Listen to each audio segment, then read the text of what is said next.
दास आशा करता है कि आप सब स्वस्थ होंगे। सद्गुरु की कृपा आप पर हो रही होगी और आप अपने परिवारों में सकुशल सिमरन कर रहे होंगे, सेवा कर रहे होंगे। संत महात्माओं, मौका तक नहीं मिलता, अंत में बचने का कोई मौका तक नहीं मिलता, पछताने का कोई फिर मौका नहीं मिलता। बिना सोचे समझे यानी शक करना एकदम से, और शक वो लाइलाज बीमारी है जिसकी दवा नहीं। तो आज एक कहानी के जरिए एक प्रसंग है, आओ संत महात्माओं शुरू करते हैं। एक व्यक्ति होता है, उसका बहुत ही वफादार कुत्ता था। वो कभी उसका साथ नहीं छोड़ता था और कुत्ता भी उसे बहुत प्यारा था। उसके कुत्ता इतनी सेवा करता था, यानी काफ़ी इशारे पे चलता था, काफ़ी होशियार था।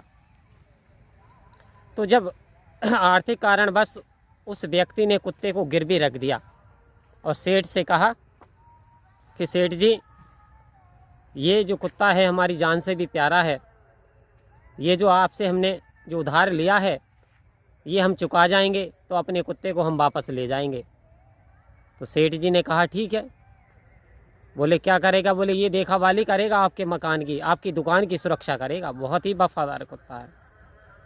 आओ संत महात्माओं, वो चला गया, व्यक्ति अपने कामों में मशगूल हो गया। उधर सेठ जी के यहाँ जो है, दूसरी तरफ जो है, सेठ जी के यहाँ चोरी हो गई और चोरों ने जो कूमल काट करके जो कीमती सामान है वो ले आकर के एक जंगल में और एक तालाब के किनारे डाल दिया। आओ संत महात्माओं, वो कुत्ता सोया नहीं था। उस कुत्ते ने उनका पीछा करा, चोरों का अनुसरण किया, क्योंकि उस समय यदि वो कुछ करता तो वो उसे मार देते, काफ़ी थे। इसलिए उसने दिमाग से काम लेते हुए चोरों का पीछा किया और चोरों का पीछा करते हुए उसने पता देख लिया कि यहाँ डाला है, फिर वापस आ गया। जब सुबह को सेठ ने देखा तो उसके पैरों तले जो ज़मीन निकल गई, तो सेठ जी का दामन पकड़ के कुत्ते ने और उधर की ओर खींचता हुआ ले गया जहाँ पे वो चोरों ने माल डाला था।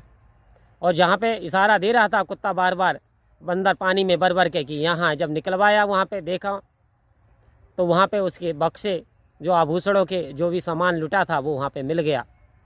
तो सेठ ने एक पत्र जो है डाला, कुत्ते के गर्दन में लिख दिया और कहा आज से आपका सारा कर्जा माफ़ हो गया और आप अपना कुत्ता भी रख लीजिए, क्योंकि इतनी बड़ी मेरी हानि आपके कुत्ते ने बचा दी।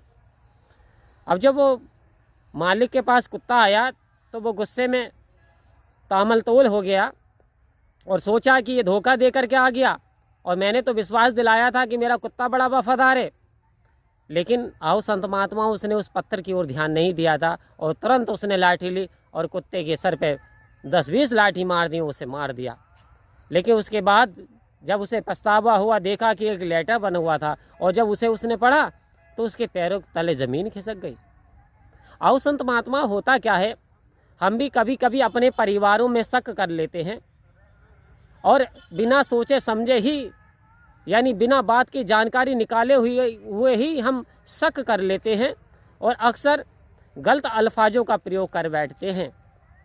आओ संत महात्माओं की भर जाते हैं गहरे घाव जो बनते हैं गोली से, पर वह घाव नहीं भरते जो बने हो कड़वी बोली से। तो कहने का तात्पर्य दास का इतना है कि बिना सोचे समझे किया गया काम हमेशा इंसान को पछतावा देता रहता है और इंसान जीवन भर पछताता है। वो इंसान भी जीवन भर पछताता रहा, लेकिन कुत्ता वापस नहीं आया। आओ संत महात्माओं, हम भी अपने क्रोध पे कंट्रोल करें, नियंत्रण करें और सोच समझ करके काम करें। कहीं ऐसा ना हो एक गलती से हमारा जीवन बर्बाद हो जाए। आओ संत महात्माओं, सद्गुरु माता सुदीक्षा जी चाह रही हैं कि सभी संत खुशहाल रहें, पीस ऑफ माइंड रहें, हैप्पी रहें और निरंकार का सिमरन करते हुए जीवन को जिएं। तो आओ संत महात्माओं, कहने का दास का इतना ही तात्पर्य कि बिना सोचे समझे जल्दबाजी में हमें कभी किसी पे शक नहीं करना। और यदि वीडियो पसंद आए करे तो संत महात्माओं कमेंट में धन्यवाद ज़रूर लिखा करो। दास का मोटिवेशन होता है और आप जी का आशीर्वाद मिलता है। तो परम प्यार से मिलके बोलिए जी धन्यवाद।